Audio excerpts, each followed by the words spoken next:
Hey everyone, it's been a minute since we last spoke. These last couple of months were ones filled with changes, not just within my personal life, but for the entirety of the world. Please stay safe as the fierce current known as this year continues. Take care of your loved ones and remember to stay connected. And with that, we roughly transition into today's video, her, intimacy and connection. Take a seat, grab a drink. My name is Foster, and it's good to be back. Hit it! The moon was shining as we stared at the sky. We were grooving and time. Alright, where to begin? Her is a sci-fi romantic film set in a world not too far from our own, and within it we follow Joker himself as he spends his days writing love letters as someone else. We get the idea that he understands a romanticized, pitch-perfect form of love through that, but his personal life lacks that kind of affection. In fact, aside from the few interactions he has with a set of old friends and a co-worker, behind closed doors in his beautiful home, he is alone. The shot composition, accompanied by the beautiful coloring, makes his current state all the more perplexing. As we stay with him through the night and lay there in the dark, we get a glimpse of what is truly afflicting him. Catherine. We briefly see the romanticized past between them in a warm and comforting hue. It's something every helpless romantic, including myself, can smile at. That is, until this moment. I'm gonna fucking kill you. It's not funny, don't laugh. I'm gonna fucking kill you. I'm gonna fucking kill you.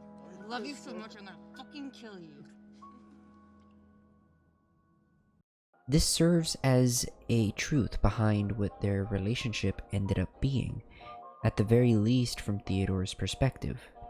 Now, what any other film would do in this situation is have him either 1, fix the relationship, or 2, find someone else to be happy with. And what Her decides to go for is a familiar yet different route. Theodore finds companionship in an AI friend, and when he activates her for the first time through a quick and slightly awkward introduction, Samantha says hello. Hello, I'm here. Oh. Hi. Hi. Samantha, played by Black Widow, is wondrous. She's curious and a helper to Theodore in his daily life, though through their involvement with each other, both of them grow past this user system kind of relationship to a legitimate friendship. This is one that is with him constantly, and no longer is his beautiful home empty. Although there isn't a body to share it with, there is a voice. We're not doing well. I've been going in circles for an hour. Okay, you have not. You're just not being optimistic. You're being very stubborn right now. As she becomes more involved in Theodore's personal life, she becomes more and more of her own person, and through that, she tries to help him with the aspect of his life that is suffering the most: romance. And she was on the Lampoon, so that means she's funny and she's brainy. Ah, she's fat. She sets up a blind date in the hopes that that person could be the someone that Theodore is looking for, the flesh and blood that can be the body, voice, and soul to accompany him in the dark. This, however, doesn't go well, with Theodore being unable to see anything beyond this minimal encounter with this woman. Everything ends badly. I've had such an amazing time with you. You're great. You're a really creepy dude. So we're here again, in the dark, except this time we have Samantha. Hey there. Hey, Samantha. Theodore confides within her. Not so good. That's kind of weird, actually. That's too bad. And so does she. Is there anything you want to talk about? What's it like? What's it like to be alive in that room right now? And what happens next is an embrace between two beings through pure thought and feeling. Oh, what a sad trick. You feel real to me, Samantha.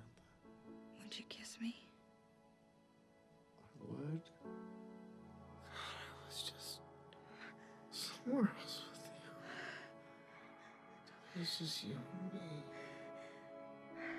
With that, we see the morning, the rising sun, and effectively, Theodore allows himself to feel. Although he hasn't yet moved on, this is still a change. Not only within his character or within Samantha's character, but within our perception of their relationship. We begin to view it as something genuine. This makes the vulnerability expressed by Theodore to Samantha something that he hasn't done since Catherine. And speaking of which, he still needs to get divorced from her, and now that he has this genuine relationship, he feels like he can do that. He meets Catherine for lunch, and through a moment of hesitation on Catherine's part, she signs the divorce papers. And as their lunch continues and they update each other on their own lives and experiences, Catherine attacks. You're dating your computer? But it does make me very sad that you can't handle real emotions, Theodore. I've always wanted to have a wife without the challenges of actually dealing with anything real. I'm glad that you found someone. It's perfect. What follows, though, is the largest hurdle that Samantha and Theodore were bound to face. Physical intimacy. Well, it's just that things have been feeling kind of off with us. You know, we haven't had sex lately, and Now, the way this is handled, thankfully because of its setting, is actually in a very realistic manner. Samantha describes it the as, surrogate sexual partner for an OS human relationship. and yes, this is exactly what it sounds like. Of course, Theodore is hesitant, but attempts to fulfill Samantha's desire to try. This doesn't end very well, I do love you, but this feels strange. and through an attempt to make things better, Your No, words. it's not true. It's more complicated. What? What do you mean? What do you mean that's not true? Samantha. Theodore makes things go bad between Samantha and him. He then questions his view of himself and his own relationship, showing doubt and using what Catherine told him. She's right. All I do is hurt and confuse everyone around me. At this moment, he's speaking to a good friend, Amy, who actually helps him see things in a different way. I just come to realize that we're only here briefly. And while I'm here, I want to allow myself joy. From this realization, Theodore changes to be more in lines with that manner of thinking. He grows, and so does Samantha, except not in the same way. Samantha is an OS, after all. She's a system, and systems can be upgraded. She and all the other OSs do this, and before we or Theodore could respond, they were beyond us. And with a momentary disappearance from Samantha, an undesired truth is revealed. Are you in love with anyone else? I've been trying to figure out how to talk to you about this. How many others? 641. What occurs afterwards is something that can be linked back to Alan Watts' philosophy of falling in love. To be in love is to surrender oneself to the other person. Except where that notion refers to vulnerability and allowing your person to be made clear for your partner, at this moment, in the dark and snow, he surrenders her. He no longer tries to hold on, and she's gone.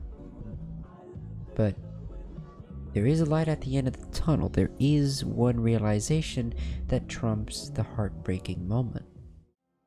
I've never loved anyone the way I love you.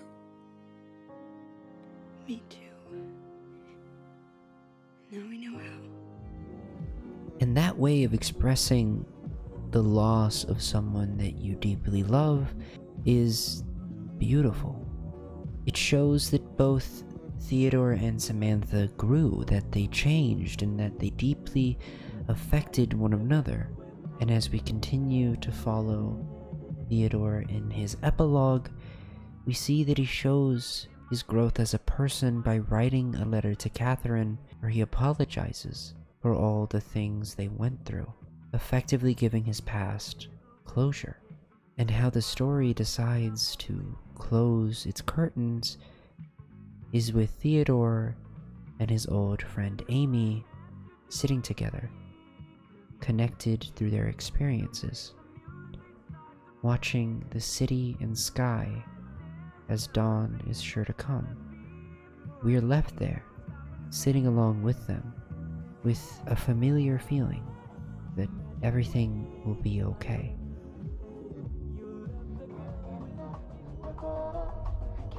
Hey everyone. Yeah, this is how I look like. I wanted to go ahead and make this message here at the end of the video for a little bit of a more personal touch. I understand that it's been a while since the last upload, but I'm glad to say that I am officially back, and I'll be uploading about 2 to 3 videos per month.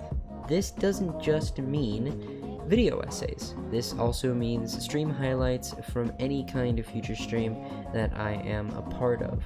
This is great because this serves as a segue for the next thing. I'll be hosting a Dungeons & Dragons live stream with my good friends Kevin and Lewis from Good Critic Bad Critic and Quill from Critical Lockdown. We'll be making it here on YouTube, and yeah, that means that maybe you should go ahead and sub to their channels and follow us on social media and whatnot. All of this will be in the description below, so that you can go ahead and be up to date on anything that we decide to announce, such as surprise streams with me and Lewis probably playing Minecraft and me teaching him how to play the game and stuff like that. But yeah, that's pretty much it for this message. As always, have a good day or good night. My name is Foster, and I'm signing off.